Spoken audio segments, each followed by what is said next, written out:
बिहार में बदहाल स्वास्थ्य व्यवस्था और बेलगाम विधि व्यवस्था को लेकर के ये प्रेस कॉन्फ्रेंस आप लोगों को बुलाया गया है।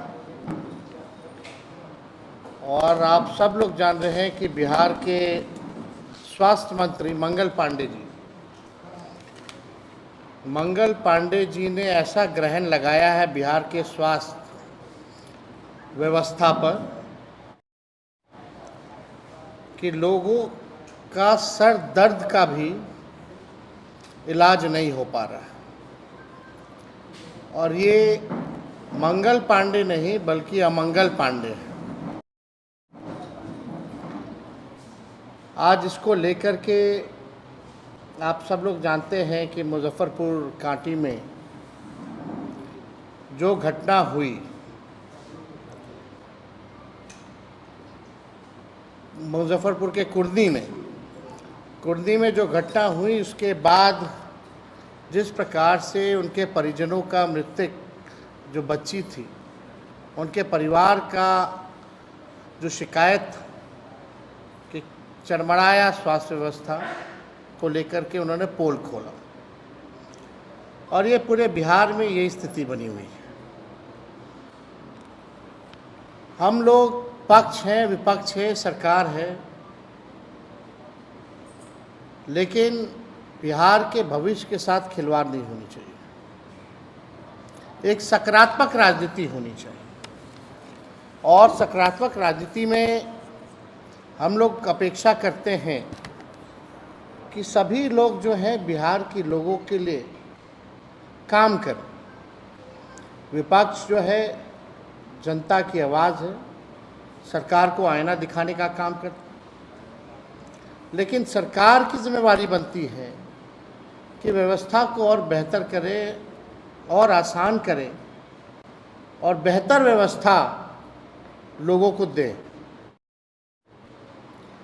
लेकिन 20 साल से ये एनडीए की सरकार केवल हमको गाली देना, लालू जी को गाली देना, आप दीजिए गाली, ज़ोर ज़ोर से दीजिए, हमें उसकी चिंता नहीं है। लेकिन जब आपका नकारा सिस्टम, भ्रष्ट सिस्टम जो आपने 20 साल तक नहीं सुधारा, तो हम तो आवाज़ उठाएंगे। और आप सब लोगों के बीच हम आए हैं इसी को लेकर के कि स्वास्थ्य व्यवस्था जो है बिहार की, वो बीमार हो चुकी है। विभाग लाचार हो चुका है। हम 17 महीने सरकार में थे और 17 महीने जिस व्यवस्था को हमने सुधारा है, कुछ चीज़ें आप लोगों के समक्ष रखना चाहिए। अमंगल पांडे जी चुनौती देते हैं हमको, लेकिन उनके पास कोई जवाब नहीं। हमने तो चुनौती स्वीकार किया, आइए कहाँ आना है, समय बता दो, जगह बता दो, पूरे ढंग से हम लोग डिबेट करेंगे, एक सकारात्मक डिबेट करेंगे। लेकिन उसके बाद से ना उन्होंने तारीख बताया ना समय बताया। 17 महीने की जो हम लोगों की सरकार थी, आप सब लोगों को पता था कि हम लोगों ने मिशन 60 की शुरुआत की, मिशन बुनियाद की शुरुआत की और ये सुनिश्चित कराया कि जितने भी अस्पताल हैं, साफ सफाई, स्वास्थ्यकर्मी, नर्सों और चिकित्सकों की उपलब्धता इस मिशन के ज़रिए हम लोगों ने कराने का काम किया। आपको पता होगा एक रेफरल पॉलिसी हम लोग लाए थे। क्या उस रेफरल पॉलिसी का इम्प्लीमेंटेशन हो रहा है? हम लोग चाहते थे कि जिला में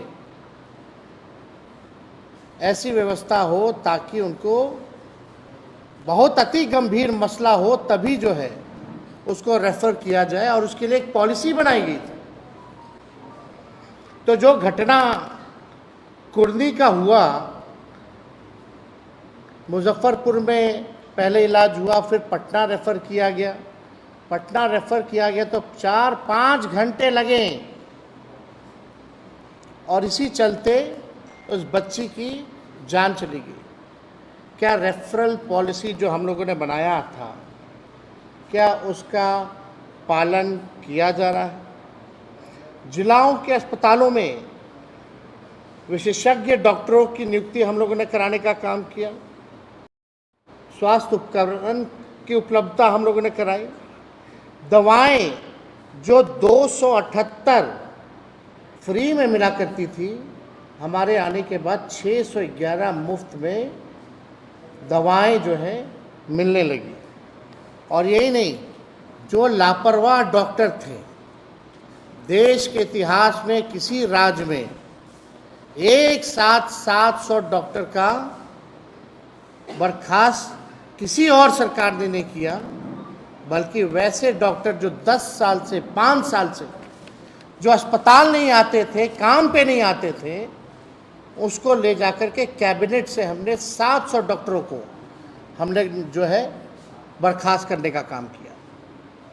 आज क्या व्यवस्था है, आपको ऑन रिकॉर्ड बताएंगे कि क्या इन लोगों का सिंडिकेट है, इन लोगों का माफिया कैसे स्वास्थ्य विभाग में चलता है, किस प्रकार से रिटायर्ड डॉक्टरों को रखा जाता है, उनसे काम लिया जाता है। हमारे पास कई उदाहरण भी है।